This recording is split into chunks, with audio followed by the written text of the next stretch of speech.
Good day, everyone. This is Pineleaf Needles, and welcome to DDO Players News, where we take a look at the latest news in DDO and here at DDO Players. And please welcome my co-host from Ravenloft, Draculetta. Hey, everybody. Thanks for joining us tonight. And welcome, everyone, to our first show in April. And let's head on to the lack of news that we have. Yes. Well, the only real news that we have is they have finally announced the date for when the anniversary event will end. Yes, there was a tweet that went out on March 31st from at DDO Unlimited, which, if you did not know, is the official Twitter of DDO online. And they said the anniversary event, including the token turn-in and challenge quest, will be available through Sunday, April 17th. So you have a few more weeks to get anything you want, or go into the anniversary token, or spend your token. And then there was a thread that went up on the forums about this as well.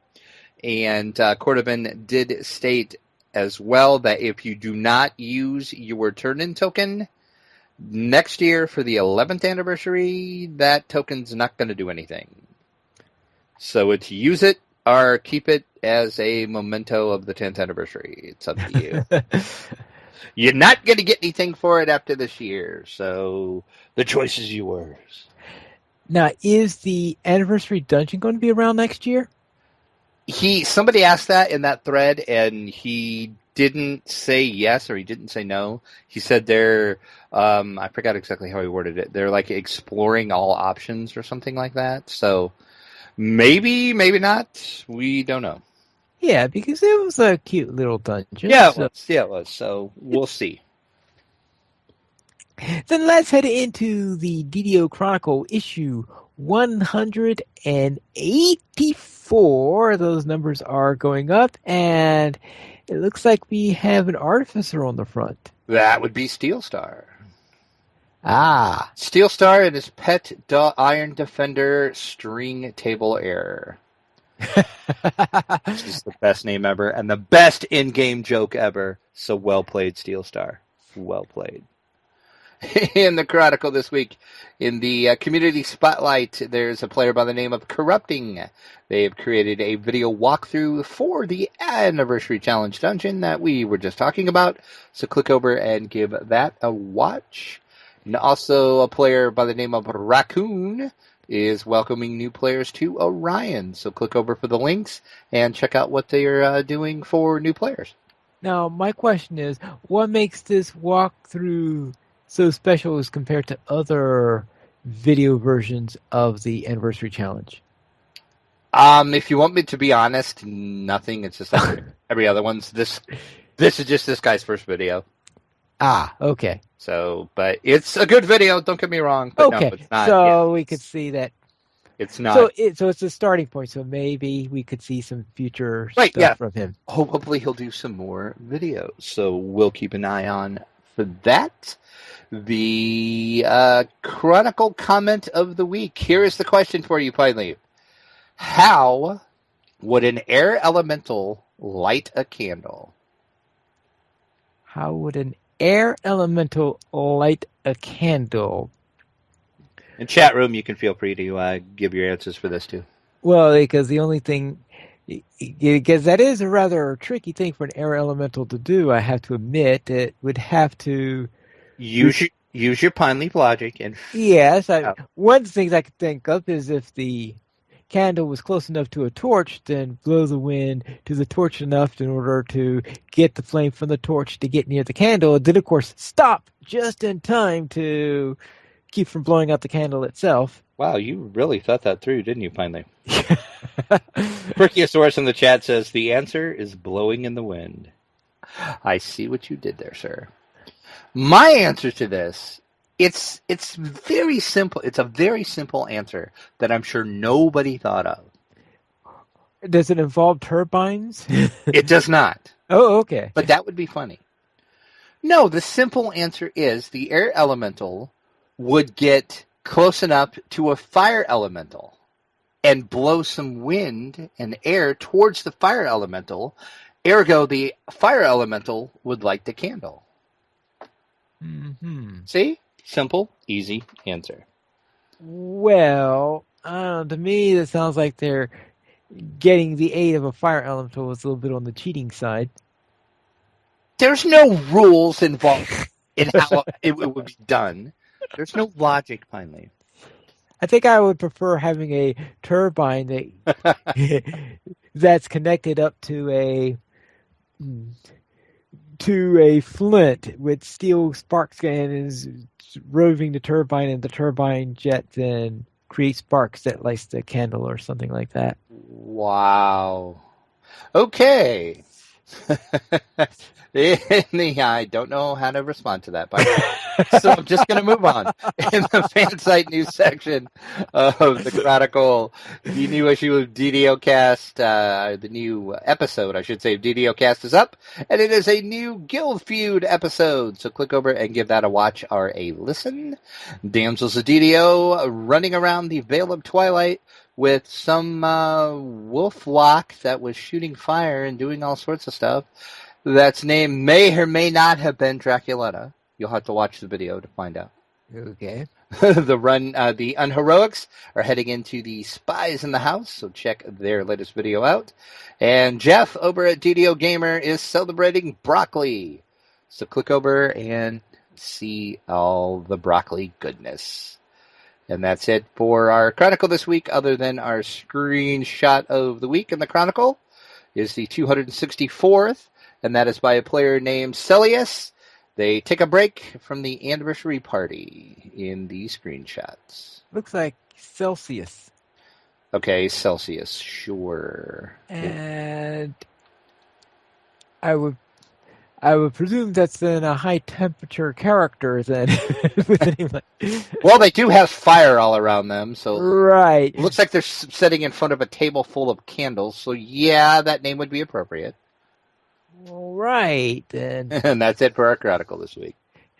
Then let's head into the store sales. And anything nice and wonderful on sale this week? Well, it depends what you consider nice and wonderful. The Harper Agent Enhancement Tree is 20% off. Tomes of Learning, Skill and UMD tomes, and the Select Stat tomes all at 20% off. So a pretty decent sale. And then in the free sample of the week through April 7th, we have the Pine Leaf Special, as I refer to it, the lasting season of Jump, which gives you plus 20 to your jump. You get 5 of those potions when you use the coupon code that you'll find in our show notes, because they're still doing the weird coupon codes. We can only hope that someday they'll have some comprehensible coupon codes at some point. Before the 11th anniversary. They're working on it. Okay. They promise the vanity codes will be back. See, and then I could just say your free sample of the week is Jump 4. See how much simpler that is? Then see where you get about okay. That's the code this week. So there you go. Go. Enter that code, I dare you. See what you get. You'll be jumping with joy, that's for sure. Oh, really, Pine Leaf? Yes, let's head into the site news, where we'll begin with the DDO Players Poll, where we asked the question, what did you choose for your 10th anniversary reward? So what did you choose for your reward, Pine Leaf? I'm asking you, right? Well, I chose a really cool robe. Now, is that what you got on all your characters, or did each of your characters get something different? See, because in my case, each of my characters got something different. Well, let's see. I did get something for my artificer, probably a repeating crossbow of some sort, but I don't even remember since I don't play that character anymore. Well, okay then. And as for other characters, it's the character I'm playing is the one I'll be talking about in my stream, and that one, it will be against the rules for that character to pick up an anniversary gift when the rest of the characters won't be physically able to do so due to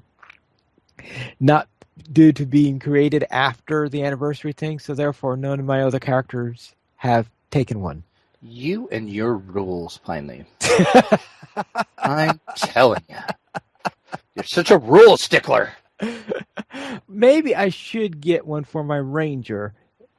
There, I should get one for the ranger, though. yeah, because there's 2 really nice bows that you won't be able to use until level 15 or level 25, I think it is. I have to They're double check. awesome bows, It's though. possible that my ranger has already taken a bow, but I'll have to go and find out. And assuming I can do anything on that server, but we seem to have somebody who posted a comment for Psyche who said, "I am shocked at people's choices. 7-fingered gloves." Well, you're jumping ahead, Pine Leap. I haven't even told the answers to the poll yet. You're already See, rules, Pine Leap. There are rules to how we do these things. And you just broke the rule, Pine Leap. You're such a rebel. Such a rebel leaf. Rebel Leaf. This week's poll was a suggestion from one of our listeners. They sent me a tweet that said, his name was Chris, and he said, "Hi, I listened to the DDO podcast, and I have an idea for the poll. What did you pick for your anniversary gift?" So that is what I did, and the overwhelming number one choice at 42 votes, which were 42? I knew you were going to do that, which at 35% of the vote was the Quiver of Alacrity, which that actually surprised me. That was the number one pick. Number 2 was the Litany of the Dead at 24%. The Robe of Winter Ice, which is what you said you picked, was tied with the Litany at 24%, and the 7-fingered gloves at 18%. And then, of course, there was some other options. I actually assumed that the Sword of Shadows was going to be the number one pick, because that's what everybody was all excited about. But no, I was wrong. Oh, well. We had 119 total voters for this, but that's a little skewed because this poll was a little different, because I knew people were going to have alts, and people were probably going to pick different things for each of their alts, other than if you're Pine Leaf, when apparently that's against the rules and you can't do that. So I let everybody have multiple votes this week. So take that into consideration. But we did have a lot of votes, and I actually figured it out. And actual total users, actual people that voted, we had 93. So it was a pretty decent turnout. 119 total votes, actually, according to the poll, but that's a little skewed. Now you can talk about the comments, Pine Leaf. Now I'll let you. Very well. Well, we've already spoke of Saki's, yes. Saki's thing, who is, "I am shocked at people's choices. 7-fingered gloves?" Why, apparently he didn't feel that many people would be picking 7-fingered gloves. Well, even better, that is fairly easy to get. That's one of those that the drop rate, because I looked to see, and the drop rate is not too horribly bad on those. So those you could actually get in-game without getting them for free. So I think maybe that's why he said that, but I could be wrong. If not, maybe he's just questioning that there's that many rogues about. Could be that, too. Our other comment we had was from CD, and he responded to Saki, and he said, "I did take that one on a couple characters. Keep in mind, though, I cycled through 70 characters overall." We'll just let that sink in for a second.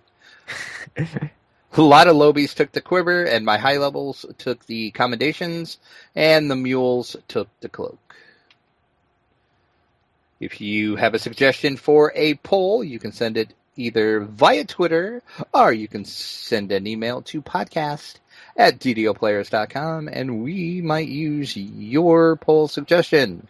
Because as I've said before, polls are hard to come up with. Then let's head into our screenshot of the week, number 47. And Perpriciosaurus in the chat is correcting me, and he's saying the raid that the 7-fingered gloves come from is never ran much these days. So maybe that's why people were picking that, because nobody runs that raid anymore. Well, that and the fact that people who don't do raids will probably also have been picking it up. Could be. Then again, Pine Leaf logic. All right, now let's head into the screenshot of the week, where we have... What is that exactly? I knew you were going to say that. This week's screenshot is a player screenshot sent in. It is from Brian, and he says his character Kiri Kirkos? Kirkos? Kirkos? Sure, why not? He is ready to take on the Storm Reaver. He is standing outside of the door to the Storm Reaver to get ready to go beat up on the Storm Reaver. So thanks for sending that in, Brian. Once again, podcast at ddoplayers.com. If you have a screenshot you are particularly proud of, send it in and we'll use it for the site. We love to feature players' submitted screenshots. Then let's head in from the dungeon, and we'll begin with Sword Coast Legends developer In Space closes. What?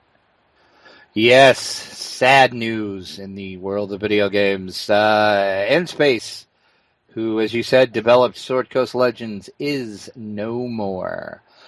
But it's sad news, but then again, it's not really shocking news. If you have been following the development of Sword Coast Legends for a while, there was promises not delivered. A lot of what they claimed was going to be in the game at launch did not make it into the game. They said they were going to do a bunch of community packs. Some of them were done, some of them weren't. The DLC for the Underdark has never materialized yet, so it's not really shocking.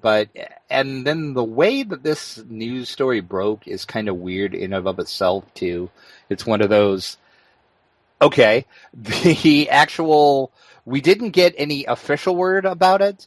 We heard from it from one of the art directors on Twitter. He tweeted out, "The news is out. In Space is closed after 21 years. I won't comment on the details of the situation, besides the fact that the in-house staff has worked long and hard to keep this from happening. There has been rounds of layoffs over the past few months, and through it all, the team stayed focused and passionate. The fact that the news of this situation has been kept in-house all the time speaks to the testament of the class, respect, and professionalism of the N-Space staff, something I'm honored to have experienced firsthand." And that is from Ben Leary, who was on the one of the art directors for the game. Well, then finally, the publisher of the game, Digital Extremes, did finally comment, and that's what made it quote-unquote official. They said, "We are deeply saddened by the closing of N-Space. Staying alive as a mid-sized independent developer in the games industry is no small feat. Their passion for creating games never faltered, and their dedicated team has ended on a high note of completing the console version of Sword Coast Legends. We are working hard with them to realize as much as we can from their team during this difficult time, and to encourage players to keep an eye on the official website for more details on the upcoming launch of Sword Coast Legends for both the Xbox One and PlayStation 4.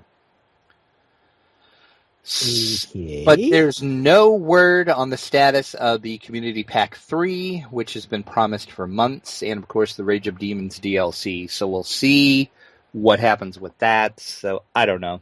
Yeah, I have a feeling that's going, because let's face it, with the studio closed, new stuff is the least likely thing that's going to appear. Unless Digital Extremes, who is the publisher, unless they can find maybe some other game studio to take over development for it, I guess that could happen. Well, let's see, because I mean, there's no official word on that or anything, so that's not anything. So I mean, that could happen, I guess. So I don't know. We'll see. As I said, it's sad. I hate to see people lose their jobs in this economy, which is not the greatest. That sucks. So I hope everybody over at N-Space can find another job soon and works on some amazing games. Because overall, Sword Coast Legends, not a bad game. It has its problems. It has its high points, has its low points. So for as small a team as they have, I think they did a pretty amazing job with what they had to work with. I'll just leave it at that. But they managed to bite off more than they could chew, apparently. That was the biggest problem with the whole thing. And I think the other big problem, in my personal opinion, with Sword Coast was they promised way too much. the pre-hype for the game was too much, I think, and they promised too much of the DM tools, which, let's be honest, were not that great. That's where that game could have shined the most, was with the DM tools. And if they would have delivered what they promised the DM tools were going to be, I don't think they would be closing their doors. I think there would be people lining up to work there. I suspect that they had made more modest promises and delivered those. They might have had the resources then in which to get something closer to what they did promise. Right. And Mock in the chat room is saying he does know that some of the pre-orders for the PS4 version have been canceled and the money is refunded in the PlayStation Store. Well, not that you ever actually get your money back. You just get your money put in your PS wallet, but still. So it sounds like they're canceling some maybe pre-orders for the PS4 version, but Digital Extremes, the publisher, is still saying the PS4 and the Xbox One version are coming, because that was one of the last things N-Space did, is they did finish the console version. So I guess we'll see. We will for sure report on that if we actually get a release date for it.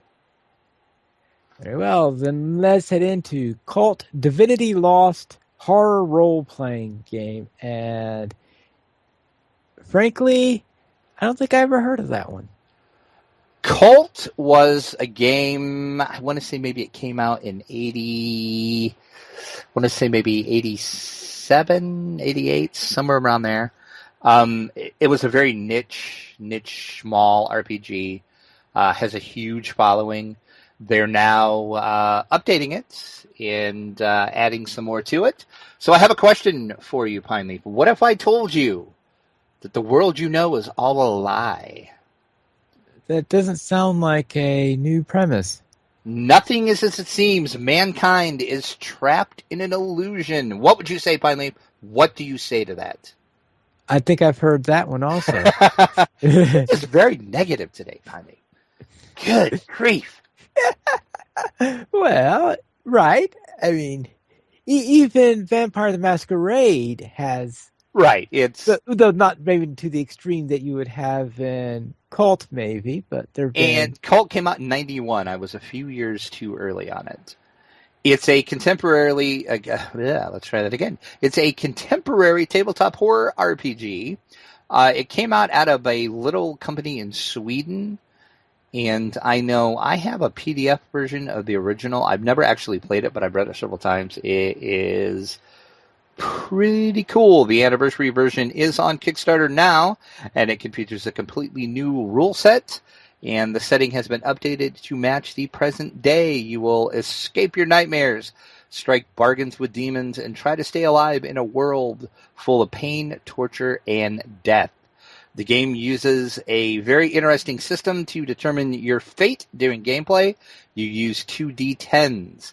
The result will explain what happens if you roll a success, which will be a sum of 15 or higher, or a success with a complication, which is a 10 to 14, or if you fail, that is anything below 9.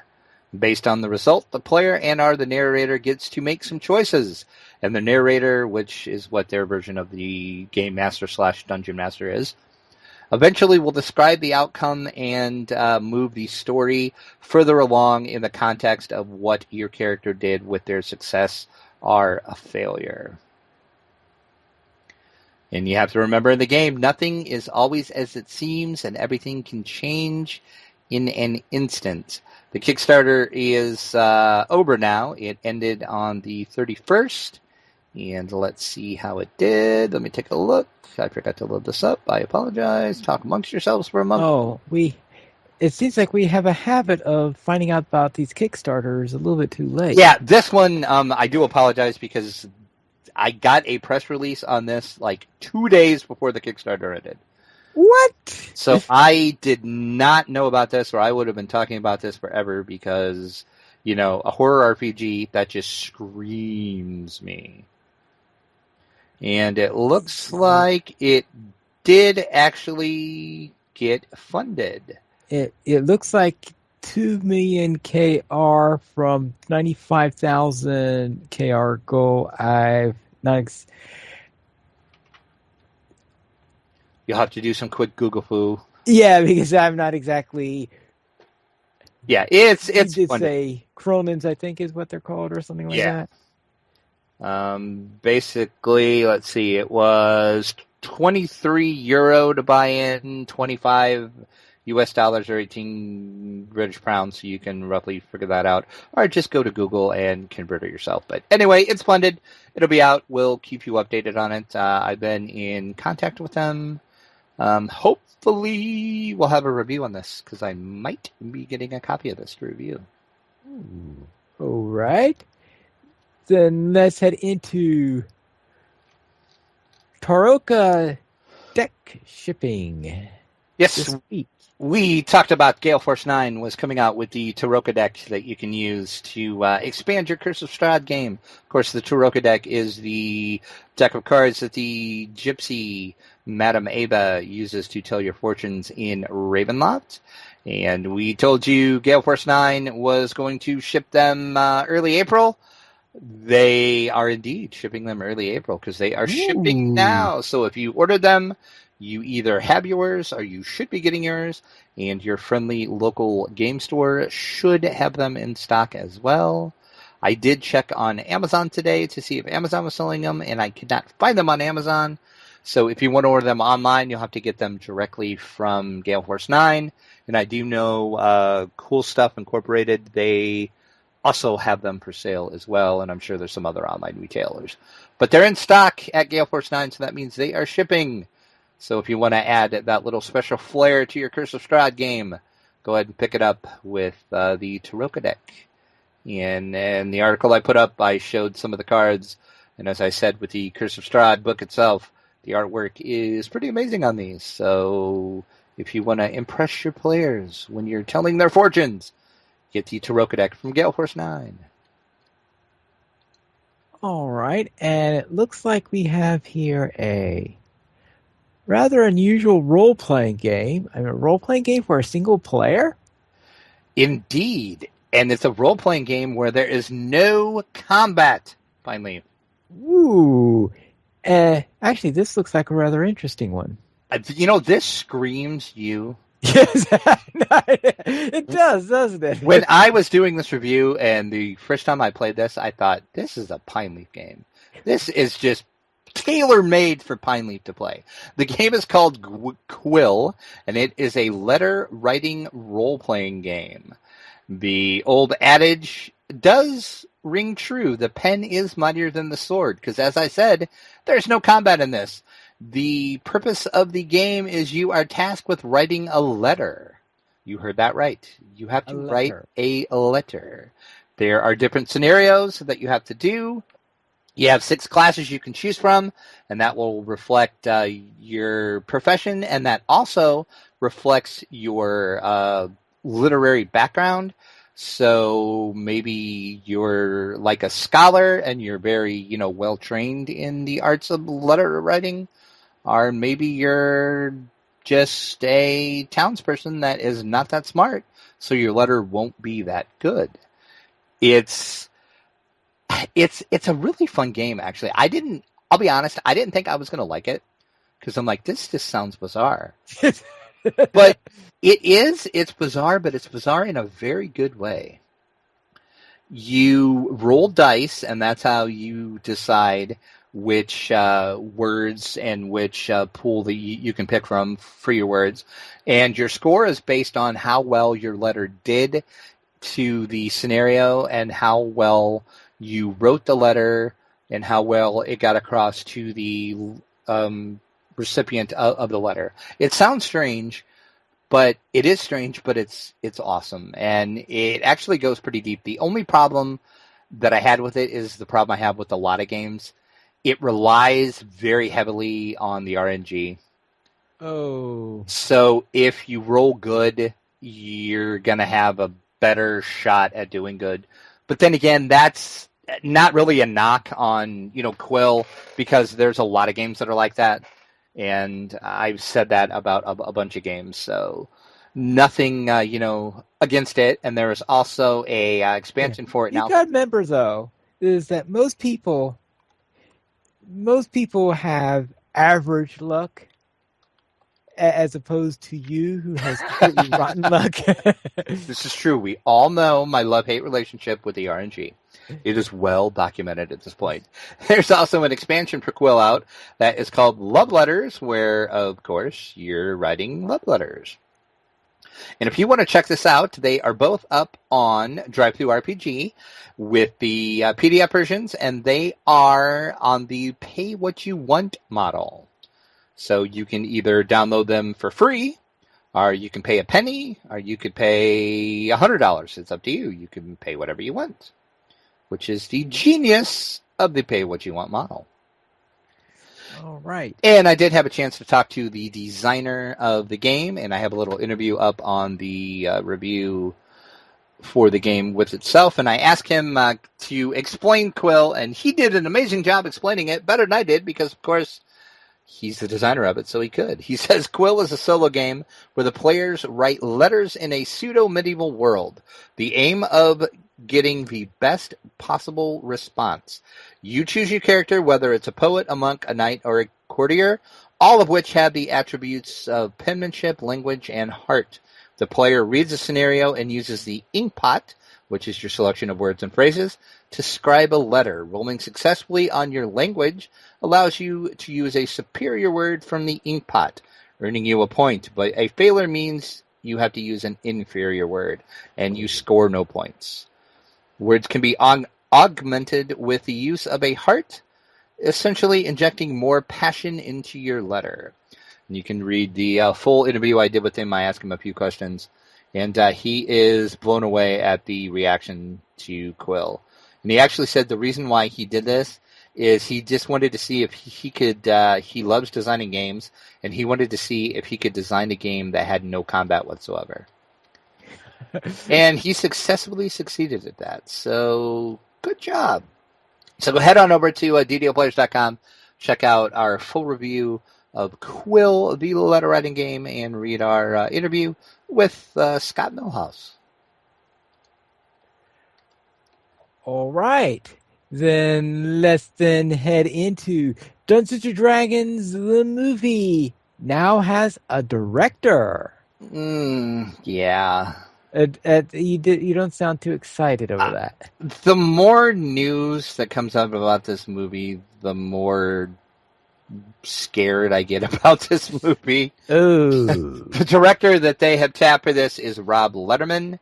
He is best known for directing Goosebumps, Monsters vs. Alien, and Shark Tale. He is on tap to direct this from Warner Brothers. David Leslie Johnson, who wrote Wrath of the Titans, that's my problem right there with the script, is writing the script. And the producer, of course, we had said before, is Rob Lee, who did the Lego Movie and How to Train Your Dragon. That's the only bright spot so far in the news is Rob Lee, because the Lego Movie was awesome, because as we know, everything is awesome. And I loved How to Train Your Dragon. This news broke over on the tracking board. They say no casting announcements have been made, but sources say, which kind of scares me when they say sources say, the producers are eyeing a Vin Diesel type for the lead character. And my thought was, why don't you just get Vin Diesel himself? Because as we all know, he's a big D&D nerd, so just get him. So we'll see. And then we previously told you that the movie is going to be a mix of Lord of the Rings and Guardians of the Galaxy mashup. And the tracking board did go on to say that the action-adventure tale centers on a warrior and his band of mystical creatures. That includes a half-dragon, a cunning gnome, as they embark on a dangerous journey to find a mythical treasure. So yes, Gnomegeddon is coming to the Dungeons & Dragons movie. There will be a gnome. There will be a gnome. Well, you expected something different? Well, I don't know what I expect from this movie. And as I said in the article I put up on this, the only saving grace of it, okay, so we are going to have a gnome in it. At least there's not a mention of any Waynans at all so far. So we can take solace in that. I'll just let that lie. Okay. Let me guess, you've never seen the Dungeons and Dragons movie, have you? I saw the original. Did you? Okay, well then you know why I said the Waynons then. Well, you gotta.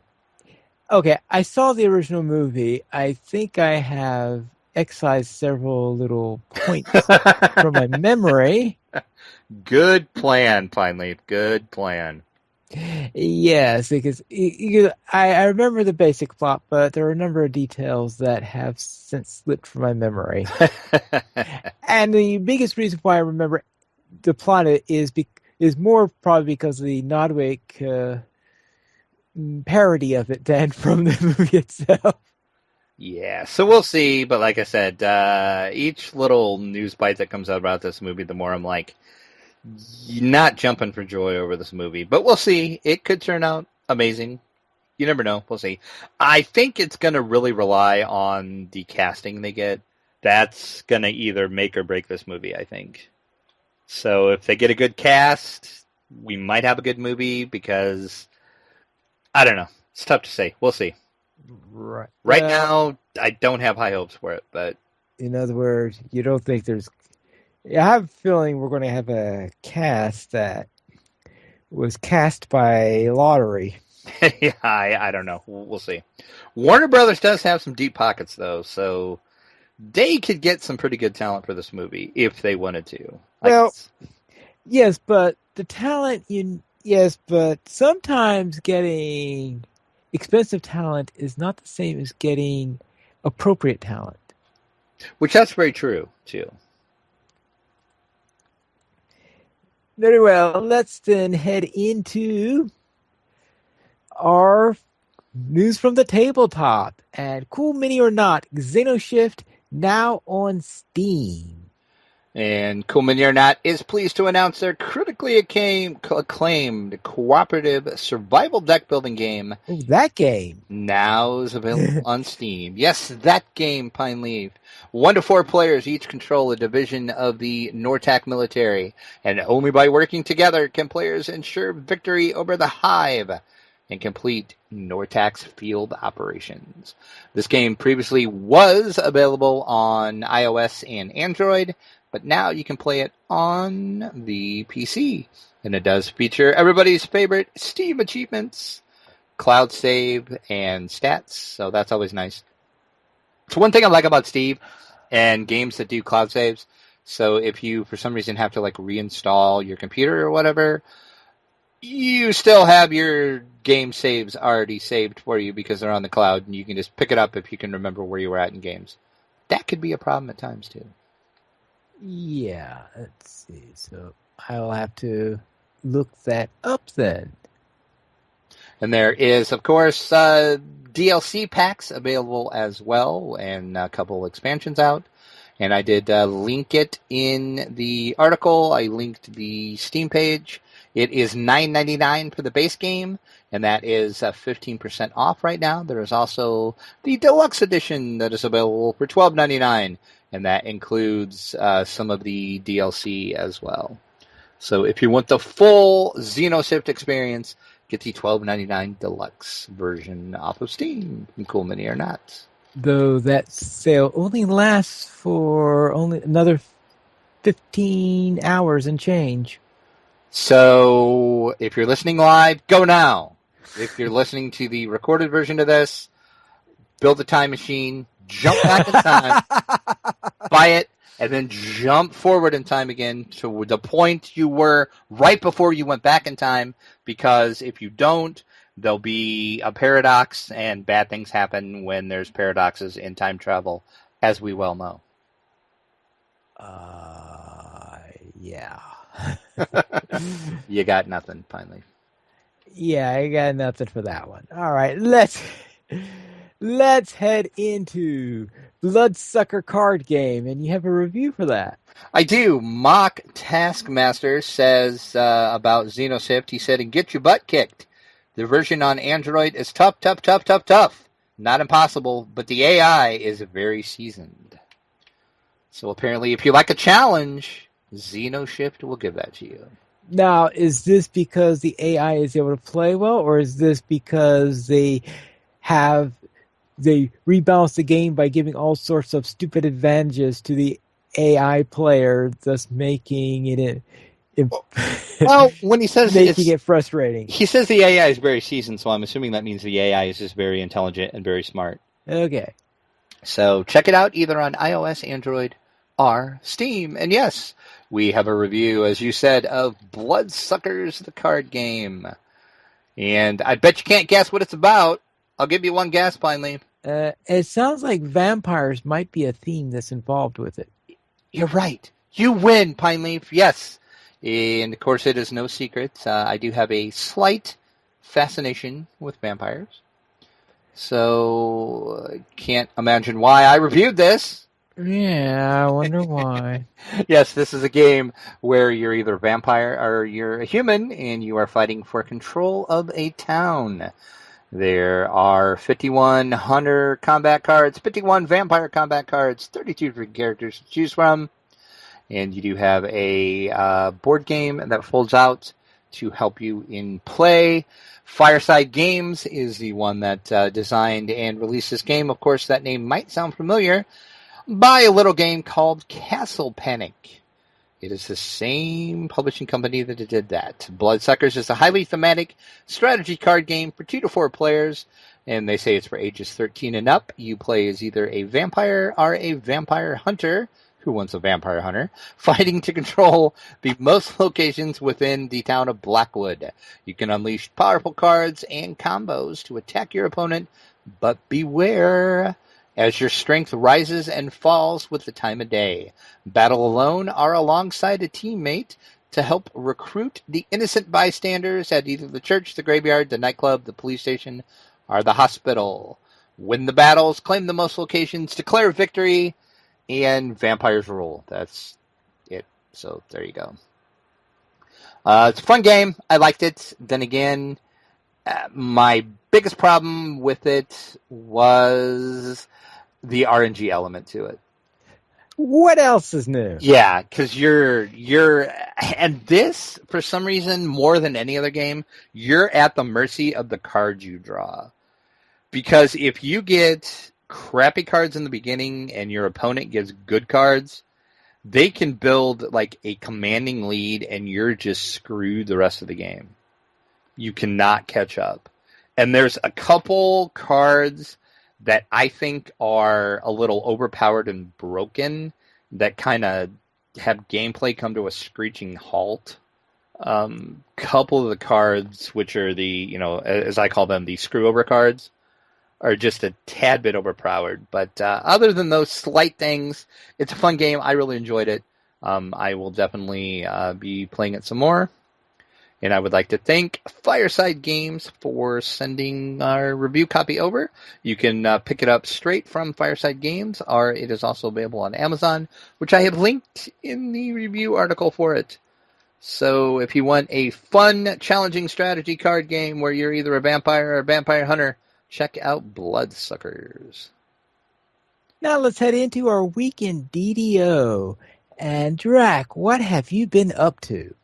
I have been on a quest, Pineleaf. A quest? Ooh. The quest? The Holy Grail? Almost. To me, it is the Holy Grail. It is the Holy Quiver, as I'm calling it. Yes, still running Devil's Gambit. Still trying to get the Quiver. But guess what, Pineleaf? What? I took Drac in. I'm running. I'm going through the dungeon. I'm feeling good. I'm killing stuff left and right. I'm winning the dungeon. I pop open the chest after I kill the boss, and I see inside the chest the quiver. 1 gold piece. And a party? No, I got the quiver finally. The quiver is now mine. Whee!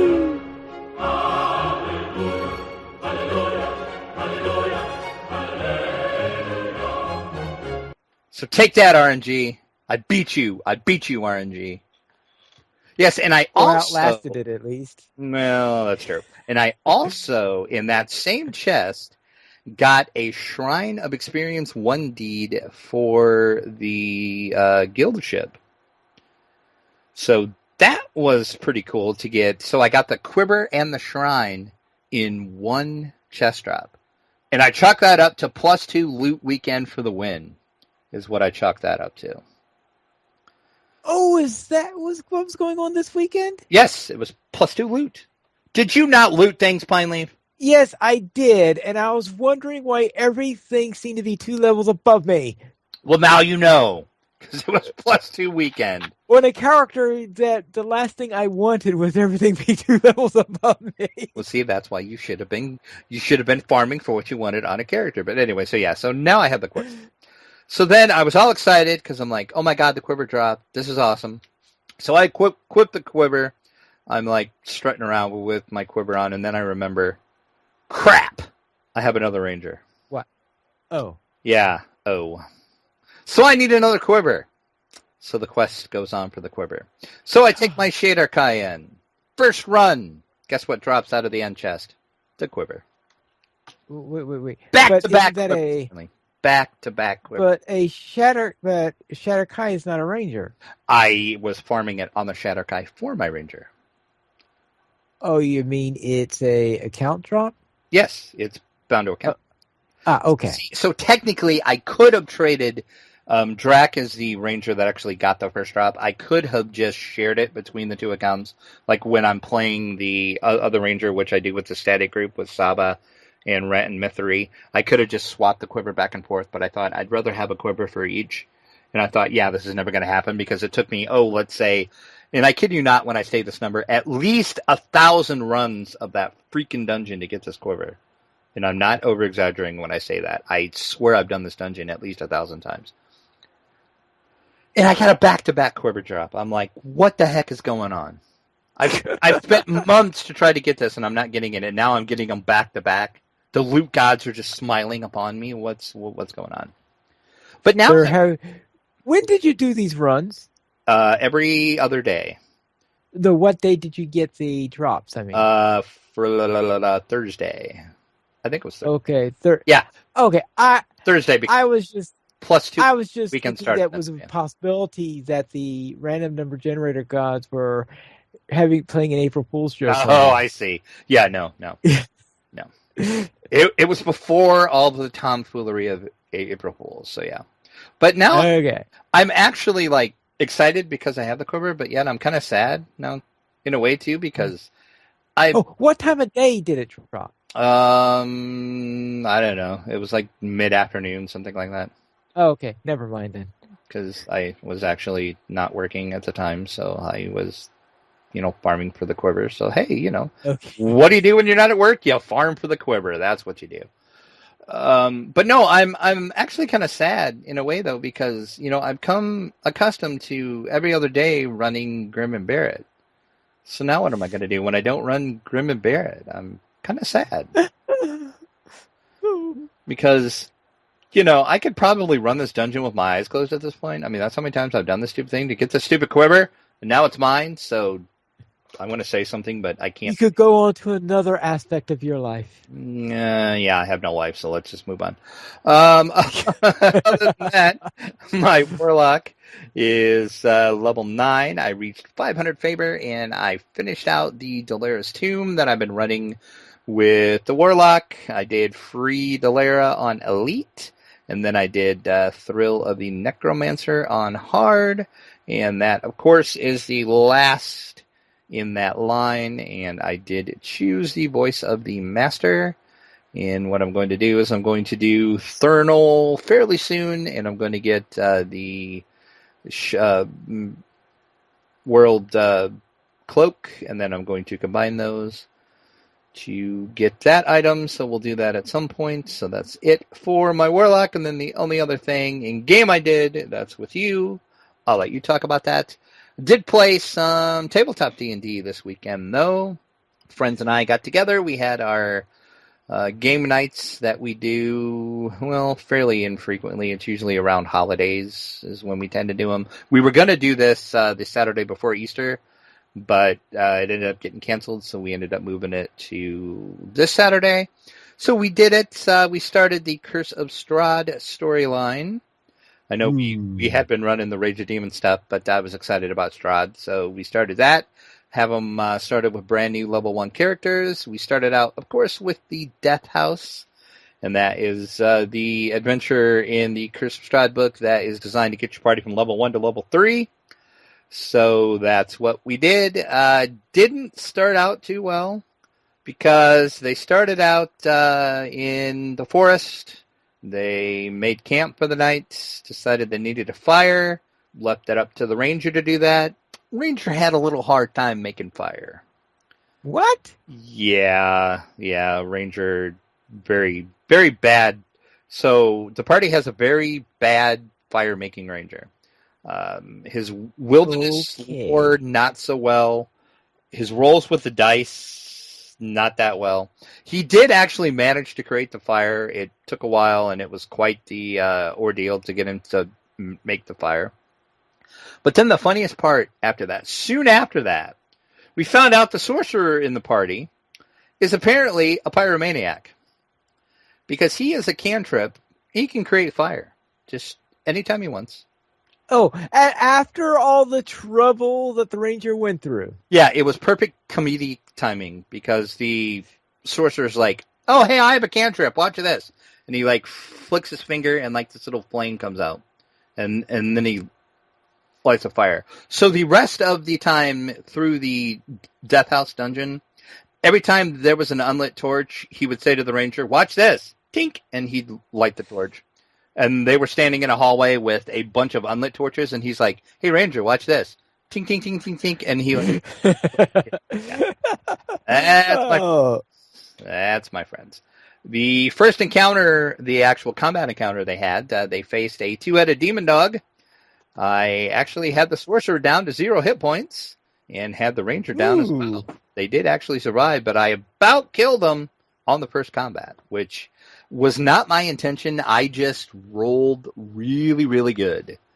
I can't remember if it was the sorcerer or the ranger, but one of them I got a crit. And on my crit, I rolled for max damage. So, yeah, it was a bad time for him. It sounds like the RAM number generator is trying to make up for lost time or something. I guess it is. So that reminds me when I had someone in our tabletop who always rode poorly, and when one game session he kept on rolling well for an entire session. His wife is going, "What'd you do? Break a mirror 7 years ago or something?" Hey, maybe that's what I should do. There you go. But anyway. But no, actually, I was getting good rolls most of the night. So the party is making their way through the demon house, or the death house, sorry, which I'm not going to spoil much of it.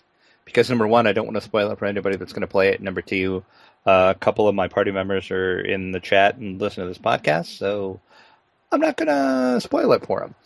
But I did notice, because I played with these guys enough, and I know how, like, let's just say, challenging they tend to make things. If you remember the whole Cliff and Ravenloft story, you'll know why I say that. So yeah, I saw what they were doing. I knew how one section was going to play out. I could see it coming from a mile away what they were going to do. So me, as the good dungeon master that I am, I changed some stuff up on the fly, and I made some stuff up. What I did is I actually created something that is not in the module, but I had them do, well, I'm trying to think how I can put this non-spoilerish. It is sort of in the module, but how I played it out, it's not written that way. I'll just put it that way. They made their way to the 3rd floor of this house, and they found a room which they were looking for something they were told was in the house, and they did find the correct room where that something should be.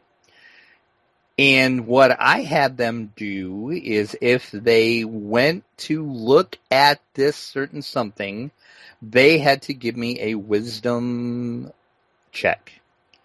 And if they failed the check, they were going to go insane because of what they saw. Guess how many of my party of 6 went insane, Pineleaf? 7. Almost. I was hoping for all of them. I got 4 of them. I had 4 of them. Okay. 4 of them rocking in a corner, just rocking back and forth, going, why did I look at that? Why? The only one that made the save, of course, is the cleric. Stupid clerics. So he just decimated the DC roll. The DC on it was 13, and I think he rolled like a 17 or an 18 or something. So I'm like, stupid cleric. So he made his roll. He looked at the thing, kind of figured out what was going on, and then he had to make some other rolls to, snap the other ones out of it. So, and that's where we ended up for the night, with them not crazy anymore, but still standing in this room with this thing. I was just remembering some of the shenanigans that was being done by our group in Tales of the Free Folk this weekend. They sort of remind me of your party. Is that right? Yes. Yeah, my party. God love my friends. They make dungeon mastering interesting. We'll say that. Okay. And then board game wise, we did play a couple board games after that.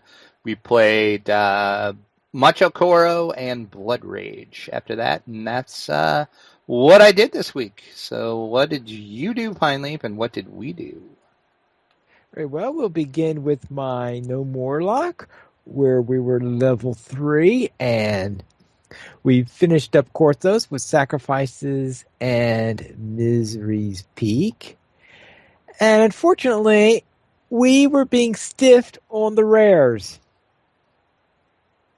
We were. I don't think we ever got one of them, did we? Not a single rare. And I think we went out there, we reset it maybe 2 times, 3 times to see if we could get them to pop, and we didn't get any one of them. And I'm like, well, a lot more than that if you consider that if you can count both weeks together. Oh, well, that's true. Yeah, I forgot. Oh, yeah, that's right. So, yeah, I had mentioned to you that I don't think I have. I mean, of course, we know that I don't do Korthos a lot because I usually just skip it and go to either 4 or 7.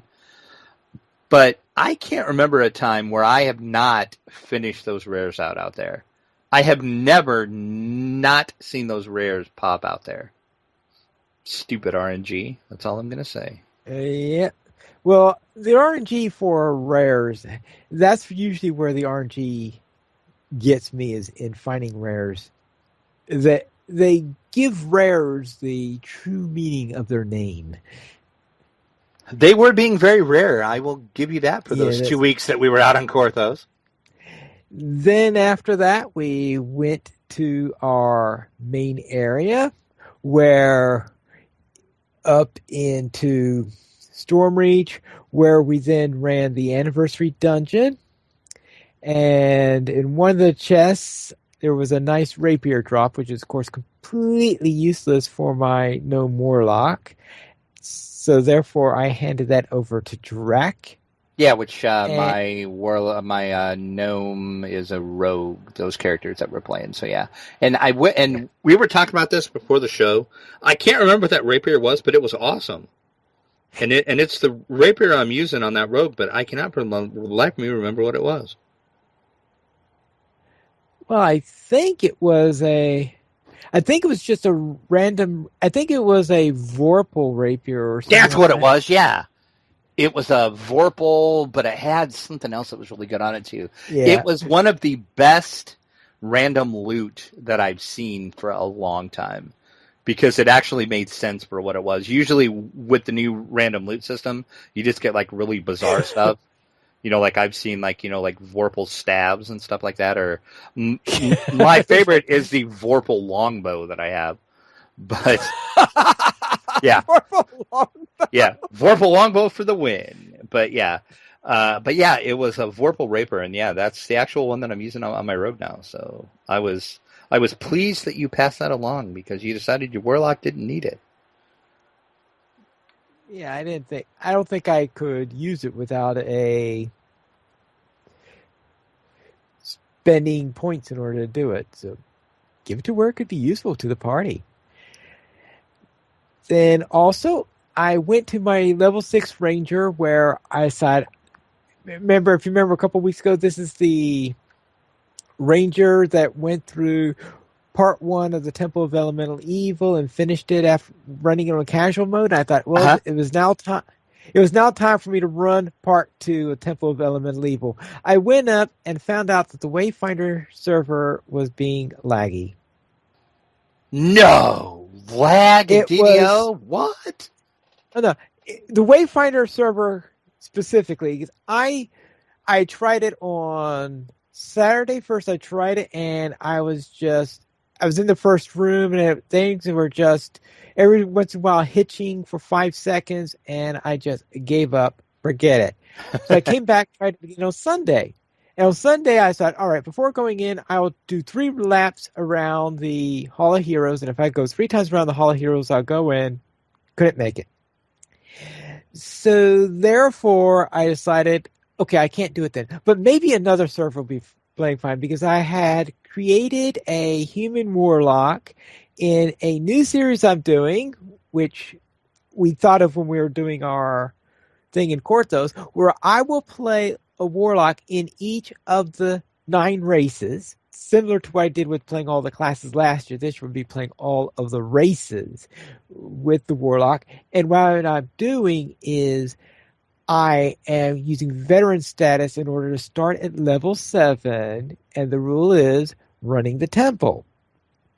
Now, the problem is, of course, that when you run something out on the veteran status, you don't get any money. So now I have these money, finally. Well, I have level 3 spells and no spell components for it. That could be a problem. I can see where there's a little hitch in your plan there. Right. So what I thought I would do then is that I chose to run I was originally thinking of running a different dungeon in order to get some money, but I said, no, what I'll do is I will run a little bit of the temple to get some money so that I can prepare for it and go in more seriously after that. So I go into this place, and I decided to go inside and hit the Harpy room because that's always a nice place to get some funds. Because I know there's a chest there. That's the most reliable chest I know of. Yep, yeah, so that chest is usually there. Right. And then I thought, okay, I got a little bit more time, so I'll go a little bit further. Then I hit the Medusa and all that fun stuff. So I barely survived the Medusa, but that's beside the point. And then continue it. Now, I'm running this, since I'm level 7, I'm running this on normal instead of the casual that I did for the Ranger.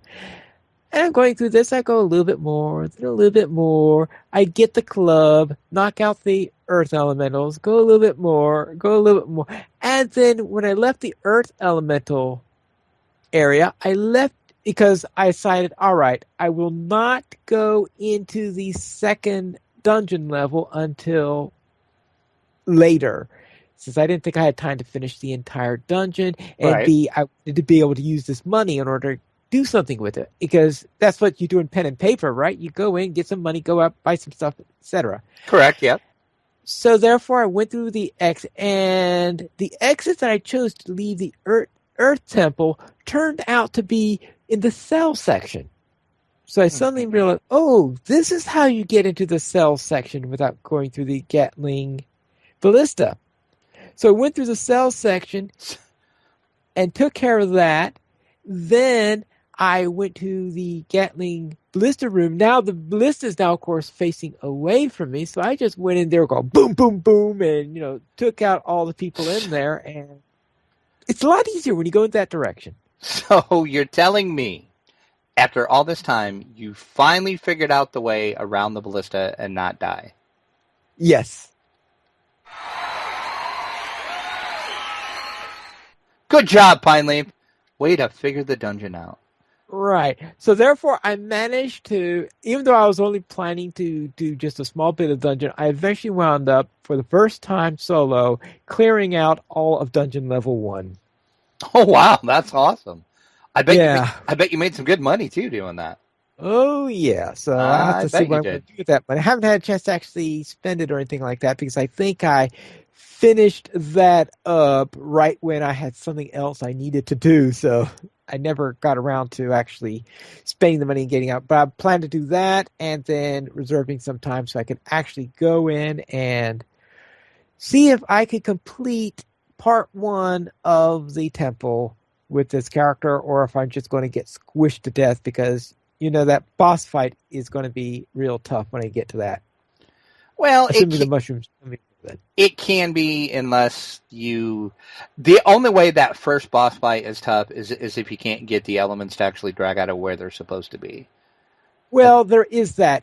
And it does help that one of the spells I did take, assuming I remember to use it, gives me a little bit of protection in all of the elements. So hopefully that at least keep me from getting burnt. You should be fine then. Just we'll see. Just make sure. I'm sure I'll find a way to get killed. Yeah, you probably will. You tend to die, but you die in some of the most marvelous, awesome ways, though. Finally, your deaths are just always glorious. All right, and let's see. So I take it that's where you were getting your higher loot. Yeah, and that's where we got right. Because now this is a character that's going to be trying to do the temple, and I'm trying to gear up in order to because all I have is my starter equipment from veteran stash. So I was thinking maybe get something that I could gear up with this, but everything that's dropping is level 8 and 9. So we had a complete opposite experience then. I was excited and happy about the +2 loot weekend. You were not so happy about the +2 loot. No, I wanted level 7 gear. So, if I remember correctly, I did wind up going to the merchants at least selling that gear, which gave me at least some money. As I said, I haven't actually gotten much with it. I don't know how much I am going to be able to get with it, but we'll see. We currently have 25 supporters on Patreon, and if you would like to help support DDO players, simply go to the donations page where you can support the Players Alliance on Patreon. There you will find rewards, including a mention on the podcast of your choice, or even be a guest host with us on DDO Players News. And this week we don't have any iTunes reviews, and we have no featured comments, but we do have an email, and we have one from Patrick. And what does Patrick say? And, of course, that is Patrick from DDO Cast. He says, sounds like you had some problems in the end fight. And this is in relation to the quest I ran last week. And he says, just in case anyone hasn't yet told you the secret, I'll tell you. The Pit Fiend isn't really anything special compared to other Pit Fiends. He can use the chain attack that Sulu uses, but otherwise, he's just a normal Pit Fiend. The floor, however, is quite deadly. If you look around you, you will see the exterior ring of the circle outside the post. They are divided into a series of platforms that are only 1 or 2 steps high. When anyone, including someone who is dead, stands on a platform, a portal forms on top of that platform. After a few seconds, the portal explodes, doing a large amount of force damage and applying a healing curse, a curse that blocks healing like some devils and clay golems do. The platform is then safe until someone steps on it again, or if someone didn't leave. The trick is to first pick a direction of travel, then the group needs to rally at the same platform. Positioning should be closer to the next platform, whichever the direction may be. When a portal opens underneath, the entire party goes to the same point on the next platform. Rinse and repeat. Remember to stop on the next non-portal platform most of the way to the next platform you will travel to. This end fight can be very hard to coordinate. Some parties only send one player down, typically someone who can just kite and blade barrier, or a warlock or a ranged person. If any one person is out of sync, it can cause problems for the folks doing it the right way. /salute, Patrick, also known as Shamgar from DDO Cast. And that was my problem. I thought the boss was killing me. It was actually the floor. I didn't realize that little trick. And then also in a follow-up email, I told him that I had hirelings in there, and he said, yeah, that quest is almost impossible to do with hirelings because we all know how dumb hirelings are. So thanks for the tip, right, Patrick. I will try to find actually some real players and try to do that quest again and see if I can actually kill that silly pit fiend. Right. You can contact us at podcast@ddoplayers.com. You'd also follow us at Twitter, The Players Alliance @PlayersAlly, DDO Players @DDO Players, Draculeta @Draculeta_72, and Pineleaf @Pineleaf Needles. The Players Alliance has 5 live shows. Every Monday at 8:30 p.m. U.S. Eastern Time, we have DDO Players News. Every other Thursday at 9 p.m. U.S. Eastern Time, we have XP Quest.